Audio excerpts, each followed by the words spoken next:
اللہ کے بعد انسان کی سب سے پہلی محبت اس کے والدین ہوتے ہیں۔ والدین تو وہ ہے جنہیں پیار سے دیکھنا بھی عبادت ہے، اور باپ تو جنت کی کنجی ہوتے ہیں۔ ابو کی تو ہر چیز ہی مقدس ہوتی ہے۔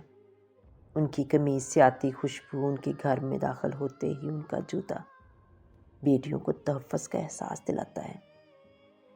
اولاد اس باپ کے رزق حلال کے بہائے کے ایک قطرے کا بھی حق نہیں ادا کر سکتی۔ یہ ایک باپ کی ہی محبت ہوتی ہے کہ ہمیشہ باپ چاہتا ہے کہ اس کی اولاد اس سے زیادہ ترقی کرے۔ ماں کی اولاد کے لیے محبت ظاہر ہوتی ہے، مگر ایک باپ کی محبت بھی ماں سے کم نہیں ہوا کرتی۔ فرق صرف اتنا ہے کہ ایک باپ اولاد کے لیے محبت کو اس طرح ظاہر نہیں کر پاتا جیسے اس کے دل میں ہوا کرتی ہے۔ اسی لیے تو میاں محمد بخش کہتے ہیں، باپ سراں دے تاج محمد۔